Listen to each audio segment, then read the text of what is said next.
ইতিহাসের সবচেয়ে রহস্যময় রানী বিলকিস, যার কথা স্বয়ং পবিত্র কোরআনে উল্লেখ করা হয়েছে। তিনি ছিলেন আর কেউ নন, মহান নবী সুলাইমান আলাইহি ওয়াসাল্লামের স্ত্রী। রানী বিলকিস এমন এক বিশাল সাম্রাজ্য শাসন করতেন যা দক্ষিণ আরব থেকে সুদূর আফ্রিকা পর্যন্ত বিস্তৃত ছিল। কিন্তু তার সম্পর্কে এমন কিছু অবিশ্বাস্য তথ্য প্রচলিত আছে যা জানলে আপনি অবাক হয়ে যাবেন। কিছু লোক তো এমনও দাবি করে যে তিনি ছিলেন অর্ধেক মানুষ আর অর্ধেক জিন। প্রশ্ন হলো, যার হুকুমে জিনেরা পর্যন্ত কাজ করত, সেই নবী সুলাইমান আলাইহি ওয়াসাল্লাম কি আসলে একজন জিনকে বিয়ে করেছিলেন? ইসলামের ইতিহাস কি বলে? এই গল্পের শুরু কিন্তু রানীকে দিয়ে হয়নি। এর শুরু হয়েছিল হুদহুদ নামের ছোট্ট একটি পাখিকে দিয়ে। এক ছোট্ট পাখি যে মানুষের কথা বুঝতে পারত আর বয়ে আনতো দূর দূরান্তের সব অদ্ভুত খবর। আর এই ছোট্ট পাখিটি সাহায্য করেছিল এমন একজন রানীকে মুসলিম হতে, যিনি একসময় সূর্যের উপাসনা করতেন। আর এভাবেই বদলে গিয়েছিল ইতিহাসের গতিপথ। আজকের ভিডিওতে আমরা আলোচনা করব এই রোমাঞ্চকর ঘটনাটি। আমাদের চ্যানেলটি সাবস্ক্রাইব করতে ভুলবেন না, কারণ এমন আরো গভীর ও অজানা সব গল্প আপনার জন্য অপেক্ষা করছে। আপনি যদি প্রস্তুত থাকেন তাহলে চলুন শুরু করা যাক। সৈন্যরা সবাই সমবেত হয়েছে, অপেক্ষা করছে তাদের নেতা নবী সুলাইমান আলাইহি ওয়াসাল্লামের পরিদর্শনের জন্য। এটি ছিল ইতিহাসের অন্যতম বিস্ময়কর এক সেনাবাহিনী যা গঠিত হয়েছিল মানুষ, জিন, পাখি এবং অন্যান্য নানান প্রাণীদের দিয়ে। এমনকি বাতাসও নবী সুলাইমানকে ঠিক সেখানে বহন করে নিয়ে যেত যেখানে তিনি যেতে চাইতেন। মানব বাহিনীর মধ্যে ছিল পদাতিক এবং অশ্বারোহী সৈন্য আর জিন যোদ্ধারা, যাদেরকে মানুষেরা দেখতে পেত না। এই ব্যাপারটা সেনাবাহিনীকে সত্যি ভয়ঙ্কর করে তুলেছিল। শত্রুপক্ষ এর অনেক সদস্যকে দেখতে পায় না। নবী সুলাইমান আলাইহি ওয়াসাল্লাম সেনাবাহিনীর এমনই এক সদস্য ছিল হুপু পাখি, যা আসলে হুদহুদ নামে পরিচিত ছিল। তার উপর ছিল এক বিশেষ দায়িত্ব, গোয়েন্দা তথ্য সংগ্রহ। হুদহুদের কাজ ছিল বহুদূরে উড়ে গিয়ে এবং সেনাবাহিনীর জন্য গুপ্তচরের কাজ করা। সে শত্রুদের উপর সতর্ক নজর রাখত, তাদের বিষয়ে সমস্ত তথ্য সংগ্রহ করত এবং তারপর ফিরে এসে ঠিক যা দেখেছে তার খবর দিত। সেনাবাহিনীতে হুদহুদের এই ভূমিকাটি ছিল অত্যন্ত সংবেদনশীল এবং খুবই গুরুত্বপূর্ণ। যে মুহূর্তে সেনাবাহিনীর সমবেত হলো, অনেক প্রাণী লক্ষ্য করলো হুদহুদ সেখানে নেই। তারা নিজেদের মধ্যে ফিসফিস করে বলতে লাগলো, সর্বাধিনায়ক তো শীঘ্রই এসে পড়বেন আর তিনি এসে দেখবেন যে হুদহুদ এখানে নেই। যখন নবী সুলাইমান অবশেষে সেনাবাহিনীর কাছাকাছি এলেন এবং লক্ষ্য করলেন হুদহুদ উপস্থিত নেই, কিন্তু হুদহুদ তখন কোথায়? আসলে হুদহুদ সেই সময়ে ছিল সাবার রানীর দেশে। সে এক দীর্ঘ পথ পাড়ি দিয়েছিল খুব গুরুত্বপূর্ণ খবরের জন্য। শহরের ঠিক উপরে একটা উঁচু গাছের চূড়ায় গিয়ে সে বসলো। সেখান থেকে সে নজর রাখলো রাস্তাঘাট, ঘরবাড়ি, প্রাসাদ আর শহরের সব ফটকের উপর, সব কিছুর উপর। সে অস্বাভাবিক কিছুর আভাস পেল। মনে হচ্ছিল লোকেরা কোনো বিশেষ অনুষ্ঠানের জন্য জড়ো হচ্ছে। তাই সে ওই শহরে বাসকারী অন্য একটি হুপু পাখিকে জিজ্ঞেস করলো, ওহে সুন্দর হুদহুদ, তুমি কি দয়া করে আমাকে বলতে পারো এই শহরে ঠিক কি ঘটছে? লোকেরা সাবার রানীকে দেখতে যাচ্ছে এবং তারা এখনই এমন একটি অনুষ্ঠান করতে যাচ্ছে যেখানে তারা সবাই মিলে সূর্যকে সিজদা করবে। সুলাইমানের গুপ্তচর পাখিটি এবার বুঝতে পারলো তার মনের ভেতরের সেই অনুভূতিটা একদম ঠিক ছিল। সে প্রথমে দেখলো প্রহরীদের, তারপর সেনাপতি ও সৈন্যদের, এবং অবশেষে সাবার রানী তার সিংহাসনে আবির্ভূত হলেন। তিনি তার সিংহাসন থেকে নেমে এসে হাত তুললেন এবং সূর্যকে সেজদা করলেন, আর সমস্ত লোক তার সাথে সেজদা করলো। হুদহুদ এই সব কিছু দেখলো আর ভাবতে লাগলো এই খবর শুনে নবী সুলাইমান আলাইহি ওয়াসাল্লামের কি প্রতিক্রিয়া দেখাবেন। সে আর এক মুহূর্ত দেরি না করে ফেরার জন্য উড়াল দিল। দীর্ঘ অনেক দিনের ক্লান্তিকর ভ্রমণ শেষে সে অবশেষে সেই জায়গায় এসে পৌঁছালো যেখানে সেনাবাহিনী সমবেত হয়েছিল। কিন্তু সেখানে পৌঁছাতেই সব পাখি ক্ষুব্ধ হয়ে তাকে ঘিরে ধরল। একটি ছোট চড়ুই পাখি প্রথম কথা বলল, কোথায় ছিলে তুমি? আমাদের নেতা সুলাইমান তোমার খোঁজ করেছেন। আমরা আশা করি তোমার এভাবে উধাও হয়ে যাওয়ার পেছনে উপযুক্ত কোনো কারণ আছে। হুদহুদ আরো বেশি উদ্বিগ্ন হয়ে পড়ল। সে ঠিক করল এখনই সে নবী সুলাইমানের সাথে দেখা করতে যাবে, তার সাথে কথা বলা এবং ক্ষমা চাওয়া, এছাড়া আর কোনো উপায় তার ছিল না। সে কাঁপতে কাঁপতে সুলাইমানের তাঁবুর দিকে উড়ে গেল। নবী যখন রাতের খাবার খাচ্ছিলেন, হুদহুদ জানালা দিয়ে ঢুকে টেবিলের এক কোণে চুপচাপ বসল। সে নবী সুলাইমানের হাত থেকে দূরে থাকার চেষ্টা করছিল। ভয়ে মাথা নিচু করে সে খুব ধীরে বিনয়ের সাথে সালাম জানালো। কথা বলার সময় সে এতটাই লজ্জিত ছিল যে তার মুখের দিকে তাকাতেও পারছিল না। আর সে খুব ভালো করেই জানতো নবী সুলাইমানের হৃদয়ে পৌঁছানোর সেরা উপায় হলো সত্য কথাটি পরিষ্কারভাবে বলে ফেলা। সে বলল, হে নবী, আমি এমন এক জাতির বিষয়ে গুরুত্বপূর্ণ খবর নিয়ে এসেছি যাদের সম্পর্কে আপনি জানেন না। বহু দূরের এক দেশে আমি একজন নারীকে তাদের লোকদের উপর শাসন করতে দেখেছি।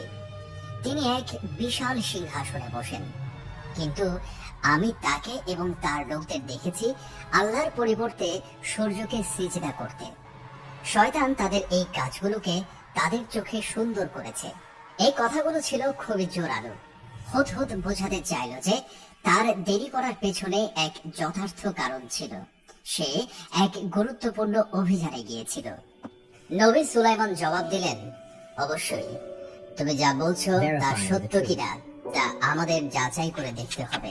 আমি একটি চিঠি লিখব, তুমি সেই চিঠিটি তাদের কাছে নিয়ে যাবে এবং তারপর অপেক্ষা করে দেখবে তারা কি প্রতিক্রিয়া জানায়। হুদহুদ সেই মহারাঙ্কিত চিঠিটি নিল এবং দ্রুত সাবার দিকে উড়ে গেল। সেখানে পৌঁছে সে এক রাজপ্রাসাদের বাগানের একটি গাছে নামলো আর রানীর কক্ষ খুঁজতে লাগলো। সে একটি বড় ঘর দেখতে পেল যার সাথে একটি বিশাল বারান্দা ছিল, আর তা দেখে বুঝলো ওটাই নিশ্চয়ই রানীর কক্ষ। চিঠিটি ঠোঁটে চেপে ধরে সে খোলা জানালার দিকে উড়ে গেল এবং ভেতরে প্রবেশ করলো।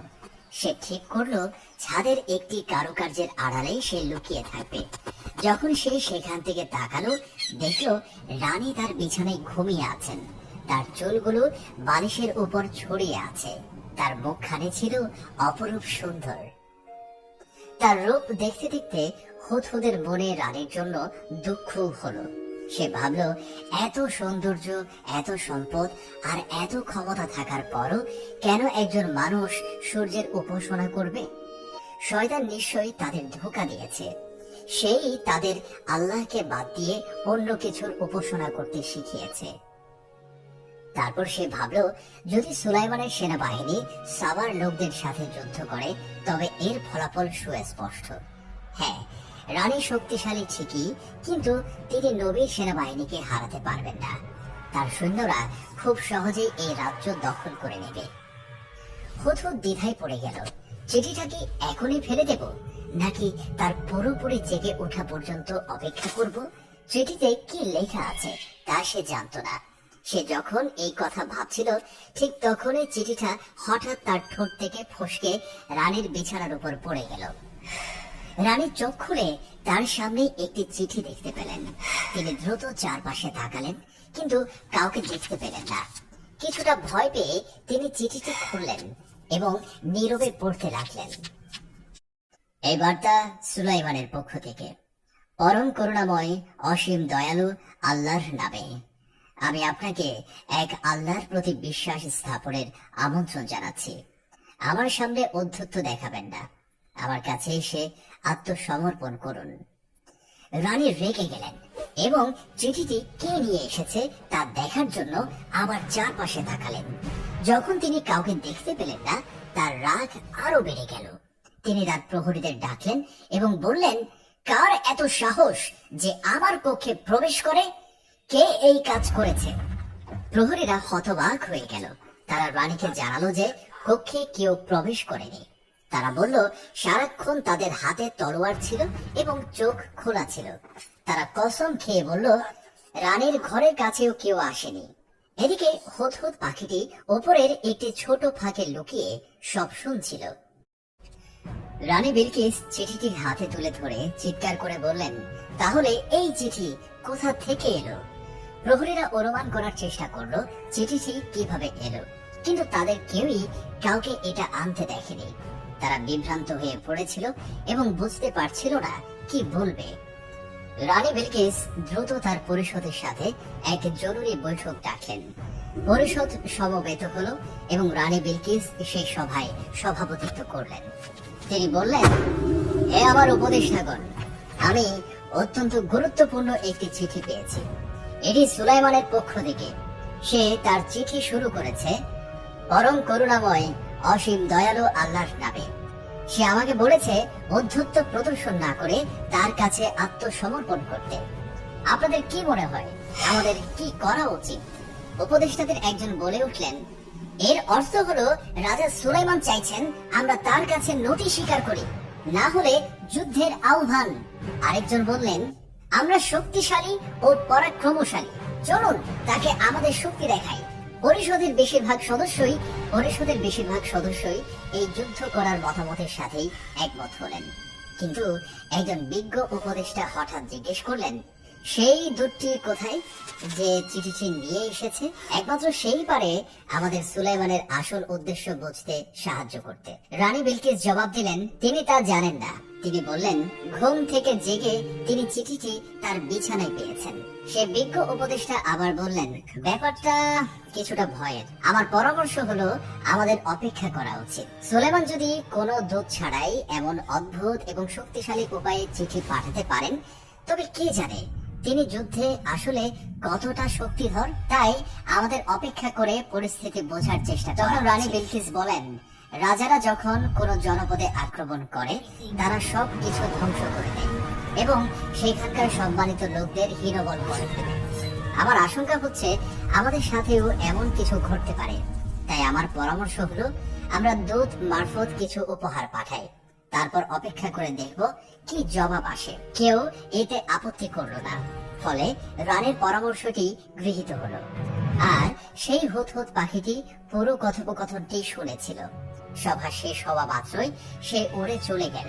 রানীর রাজ্যে ঘোষণা করা হলো সোনা জহরত দিয়ে এক বিশেষ উপহার তৈরি করতে হবে। মূল্য যাই হোক না কেন উপহারটি হতে হবে অসামান্য।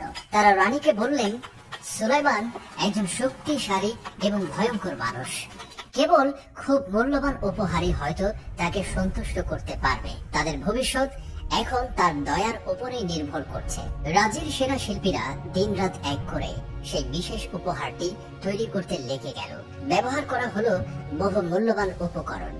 অবশেষে উপহারটি প্রস্তুত হলো। এটি ছিল একটি সোনার ট্রে, যার দুপাশে ছিল সোনা ও জহরত দিয়ে তৈরি দুটি নেকড়ের প্রতিকৃতি। রানী বিলকিস যখন এই সুন্দর ও ব্যয়বহুল উপহারটি দেখলেন, তিনি সন্তুষ্ট হয়ে গেলেন। তিনি তার দূতদের প্রস্তুত হতে বললেন এবং উপহারটি সুলাইমানের কাছে নিয়ে যাওয়ার নির্দেশ দিলেন। তবে সেই সাথে তিনি তার একজন সেনাপতিকেও পাঠালেন সুলাইমানের সামরিক শক্তি সম্পর্কে গোপন তথ্য জোগাড় করতে। তিনি দূতদের বললেন, খোঁজ নাও সুলাইমান আসলে আমাদের কাছে কি চান এবং তার সেনাবাহিনী ঠিক কতটা শক্তিশালী। কিন্তু নবী সুলাইমান আলাইহিস সালাম হুদহুদের মাধ্যমে রানীর সেই সভার খবর আগেই পেয়ে গিয়েছিলেন। হুদহুদ যখন রাজ্যের সীমান্তের আশপাশে পড়ছিল, সে দূতদের সেই কাফেলাটি দেখতে পেল এবং সাথে সাথে উড়ে গিয়ে সুলাইমানকে খবর দিল। যা শোনার মতো তা থেকে সুলাইমান আলাইহিস সালাম বুঝতে পারলেন রানী উপহার পাঠাচ্ছেন। তিনি এটাও জানতেন রানীর আসল উদ্দেশ্য হলো তার মনোভাব এবং সামরিক শক্তি সম্পর্কে জানা। তাই সুলাইমান আলাইহিস সালাম আদেশ দিলেন, আমার সেনাবাহিনী প্রস্তুত করো এবং রানীর দূতদের অভ্যর্থনা জানাতে সারিবদ্ধভাবে দাঁড় করাও। তিনি তাদের সাথে দেখা করার জন্য লোকও পাঠালেন। নবী সুলাইমানের লক্ষ্য ছিল একটাই, আমি চাই আমার সাথে দেখা করার আগেই যেন তারা নিজেদের পরাজিত অনুভব করে। রানী বিলকিসের দূতেরা হঠাৎ এক বিশাল সেনাবাহিনীর মুখোমুখি হলো। তারা সৈন্যদের গণনা করতে শুরু করলো এবং সেনাবাহিনীতে কি ধরনের প্রাণী রয়েছে তা লিখতে লাগলো। কিন্তু তারা অবাক হয়ে দেখলো সুলাইমানের সেনাবাহিনী কেবল মানুষ নিয়েই গঠিত নয়, তাতে আছে সিংহ, বাঘ, হাতি, পাখি এবং আরো শত শত প্রাণী।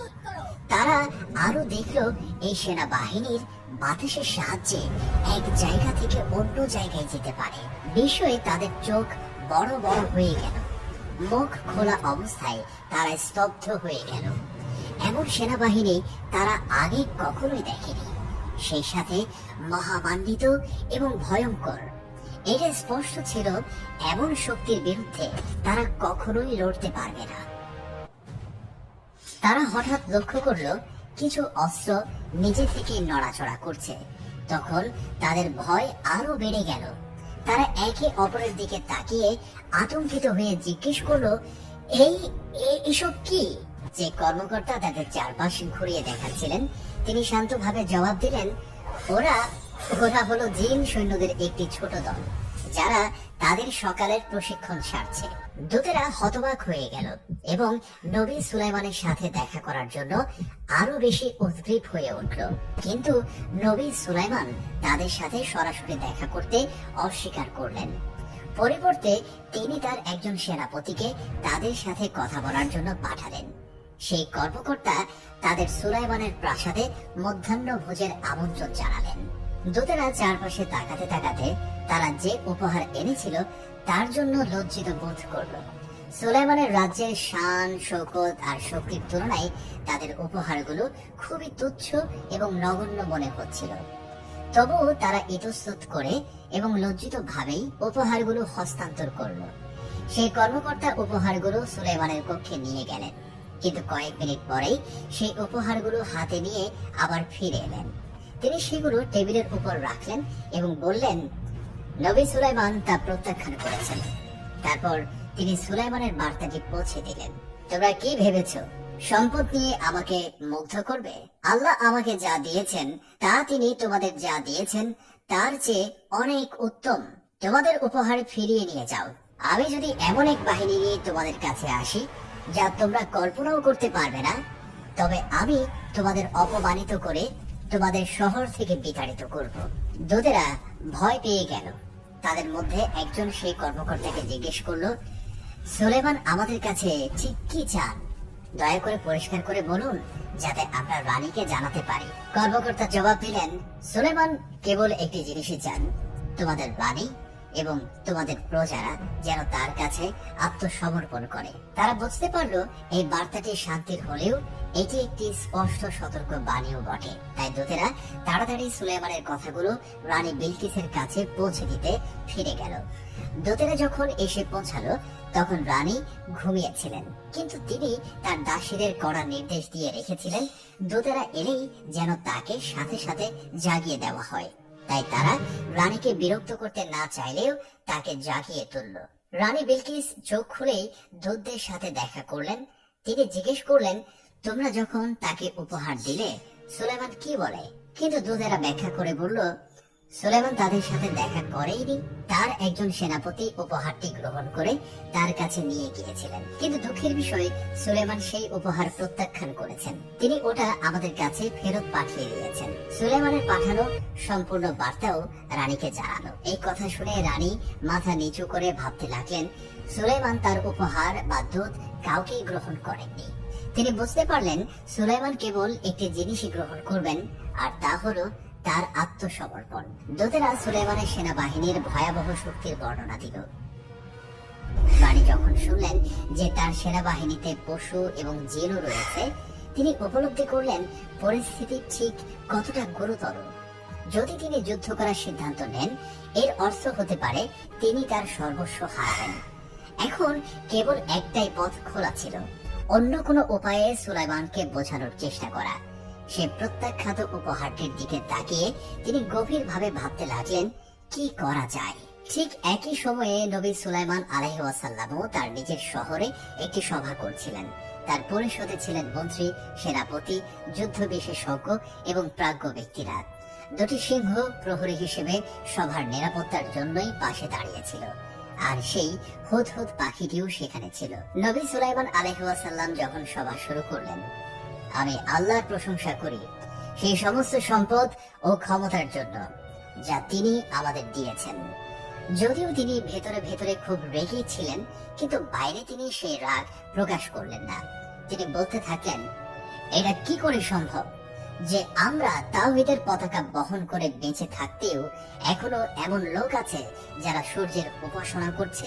এটা এটা আমাদের জন্য একটা ব্যর্থতা এবং লজ্জার বিষয়। সুলাইমান আলাইহিসসালাম তার নিজের গৌরবের জন্য নয়, বরং আল্লাহর সাম্রাজ্যের জন্যই শাসন করছিলেন। আর এই কারণেই তিনি একই সাথে ক্রোধ এবং গভীর দায়িত্ববোধ অনুভব করছিলেন। ঠিক তখনই সেনাপতি তার তলোয়ার হাতে নিয়ে উঠে দাঁড়ালেন এবং বললেন, আপনি শুধু আদেশ দিন, আমি সাবার রানীর সিংহাসন এবং আল্লাহর অস্বীকারী তার লোকদের ধ্বংস করে দেব। কিন্তু নবী সুলাইমান জবাব দিলেন, আমি সহিংসতা পছন্দ করি না, আমাদের অবশ্যই অন্য পথ খুঁজে বের করতে হবে।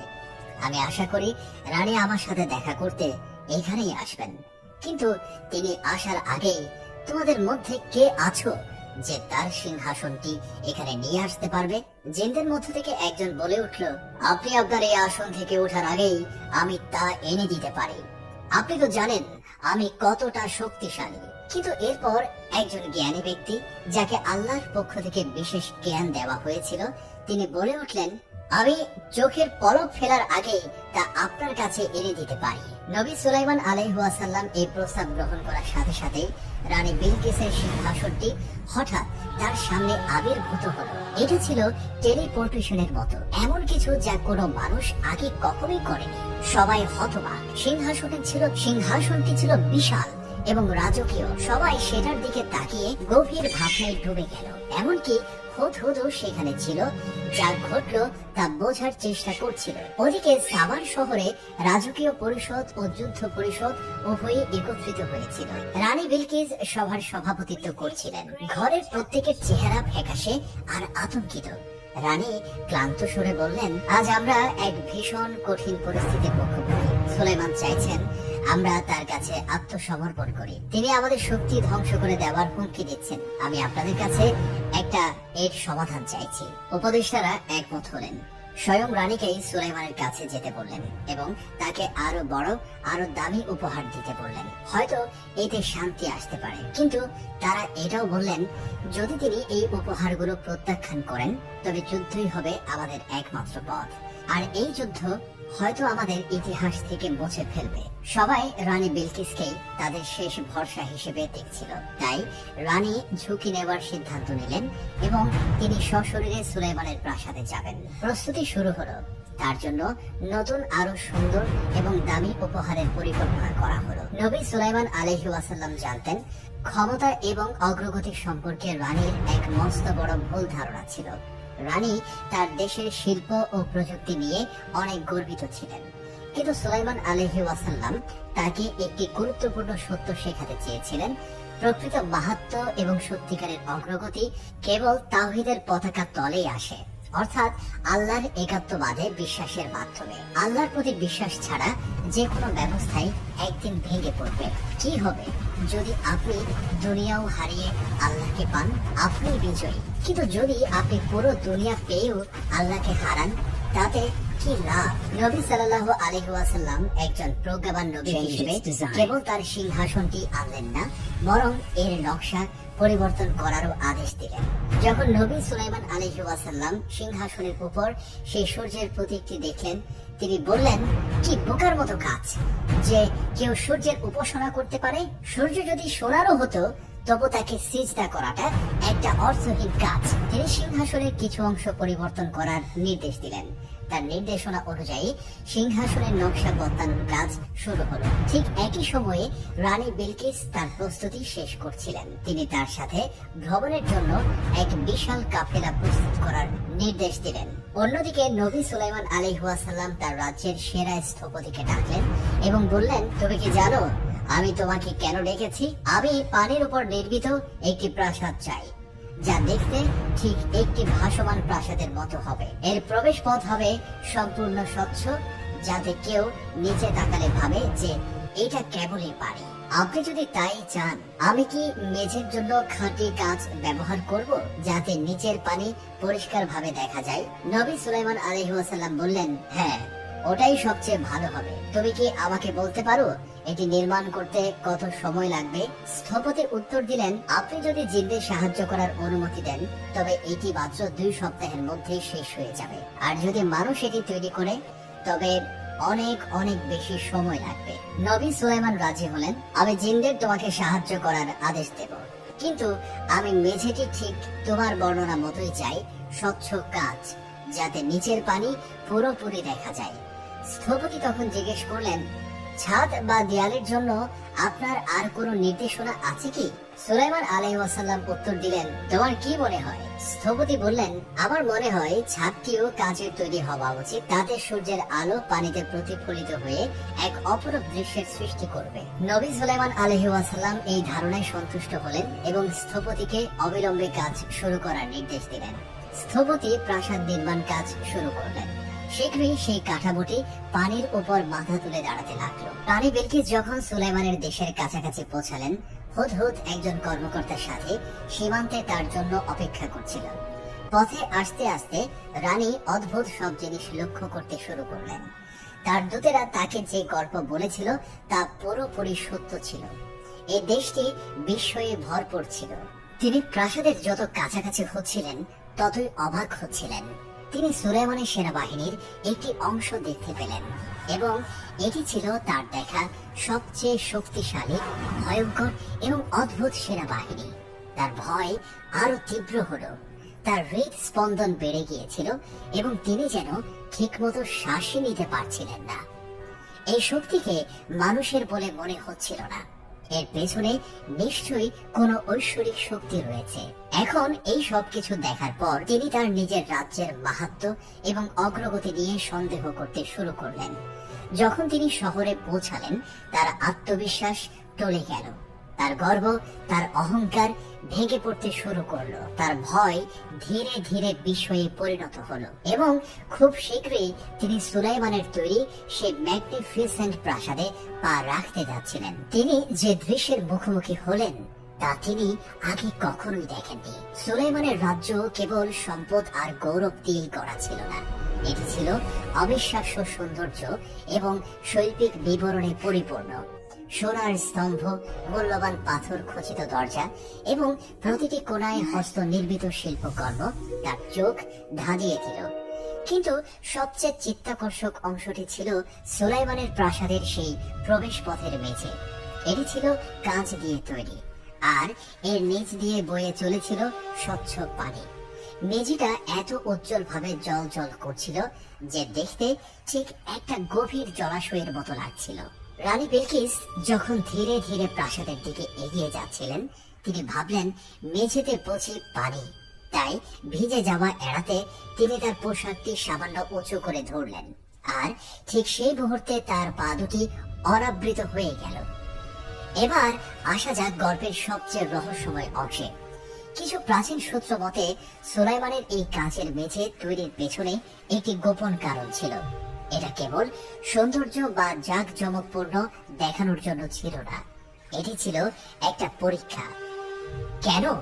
কারণ জিনদের নিয়ন্ত্রণকারী একজন নবী হিসেবে সুলাইমান আলাইহিস ওয়াসাল্লাম কিছু গোপন তথ্য পেয়েছিলেন। এমন গুঞ্জন ছিল যে বিলকিস হয়তো সাধারণ মানবী নন। কেউ কেউ বিশ্বাস করত তিনি অর্ধেক মানুষ, অর্ধেক জিন। নবী সুলাইমান আলাইহিস ওয়াসাল্লাম জিনদের প্রকৃতি খুব ভালোভাবে জানতেন।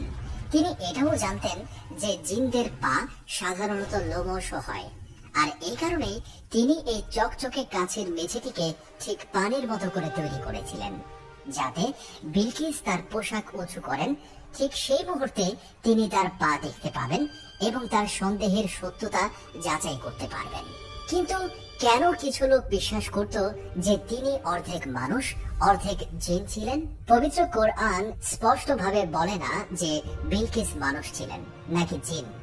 ইথিওপীয় পুঁথিতে তাকে জিন বংশোদ্ভূত হিসেবে বর্ণনা করা হয়নি, বরং তাকে একজন প্রজ্ঞাবান এবং আধ্যাত্মিক মানবের রানী হিসেবে চিত্রিত করা হয়েছে। এই গল্পগুলো তার শারীরিক বৈশিষ্ট্যের চেয়ে তার প্রজ্ঞা এবং পবিত্রতার উপরেই বেশি গুরুত্ব দিয়েছে। তাহলে ইসলামী সূত্রগুলো কি বলে? বেশিরভাগ ইসলামিক স্কলাররাই একমত যে বিলকিস একজন মানুষ ছিলেন। তার অর্ধেক জিন হওয়াটা গুজব আসলে জিনরাই এটি রটিয়েছিলেন। কেন? কারণ তারা চায়নি যে নবী সুলাইমান আলাইহিস সালাম তার প্রতি আগ্রহী হন বা তাকে বিয়ে করেন। জিনরা ভয় পেত যে যদি সুলাইমানের কোনো পুত্র সন্তান হয় তবে সেই সন্তানও তার বাবার মতো শাসন করবে এবং সুলাইমানের জানা গোপন বিদ্যার জোরে তাদের আবার দাসত্ব করতে বাধ্য করবে। তারা অনিচ্ছা সত্ত্বেও সুলাইমানের সেবা করত এবং তার মৃত্যুর পর মুক্ত হওয়ার আশা করছিল। কিন্তু তার ছেলে যদি শাসন করে তারা আবার আটকা পড়বে। আর বেশিরভাগ জিনই মিথ্যাবাদী হিসেবে পরিচিত, কেবল সুলাইমানের সময়ে নয় বরং সর্বকালে। নবী সুলাইমান আলাইহিস সালাম তা ভালোভাবেই জানতেন, আর এই কারণে তিনি নিশ্চিত হওয়ার জন্য এই সব ব্যবস্থা করেছিলেন। এবং যখন তিনি বিলকিসের পা দেখলেন এবং দেখলেন যে সেগুলো সাধারণ মানুষের পায়ের মতোই, তখন তার সন্দেহ দূর হয়ে গেল। তিনি যখন কাঁচের মেঝে পার হয়ে এলেন, সুলাইমান আলাইহিস সালাম নিশ্চিত হলেন যে তিনি একজন মানুষ। এরপর তিনি তাকে সিংহাসনটি দেখালেন। রানী বিলকিস অত্যন্ত অবাক হলেন। নবী সুলাইমান তাকে জিজ্ঞেস করলেন, এটি কি তোমার সিংহাসন?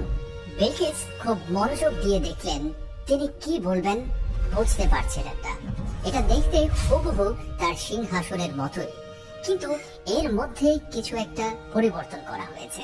সিংহাসনের নিচে নবী সুলাইমান একটি বার্তা রেখে দিয়েছিলেন, আমরা তাদেরই অন্তর্ভুক্ত যারা আল্লাহর কাছে আত্মসমর্পণ করে।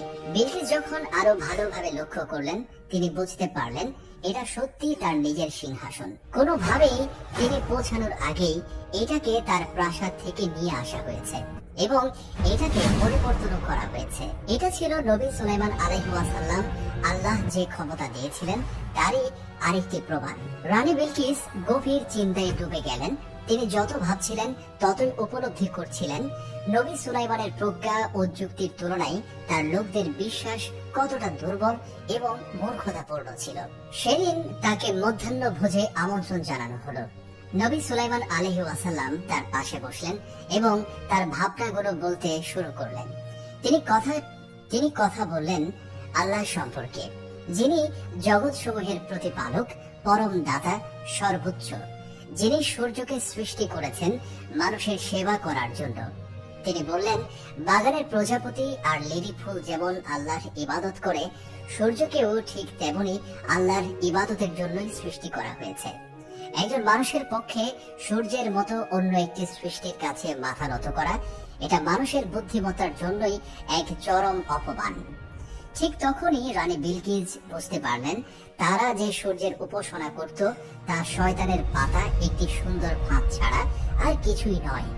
প্রথমবারের মতো তার হৃদয়ে সূর্যের উজ্জ্বলতা ফ্যাকাশে হয়ে গেল এবং এক নতুন আলো যা কখনোই অস্ত যায় না তার ভেতরে জল জল করতে শুরু করলো।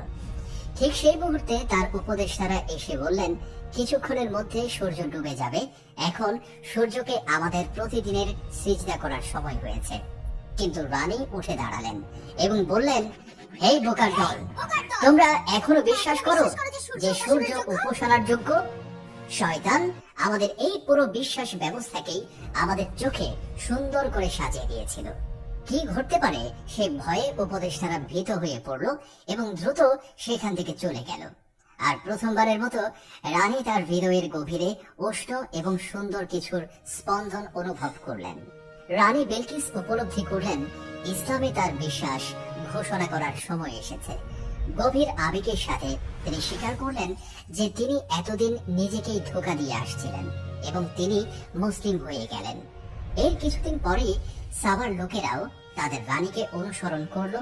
তারা সূর্যের উপাসনা ত্যাগ করলো এবং কেবল এক আল্লাহর কাছে সিজদা করতে শুরু করলো। আর এই সব কিছুর শুরু হয়েছিল ছোট্ট হুদহুদ পাখিটির সেই দিনের অনুভব থেকে। আমাদের পবিত্র গ্রন্থ কোরআন আল কারিমে বর্ণিত এই গল্পটি এই সত্যটি মনে করিয়ে দেয় যে প্রকৃত জ্ঞান আল্লাহর পক্ষ থেকে এক মহান দান, যার জন্য কৃতজ্ঞতা প্রকাশ করা আবশ্যক। যদি এই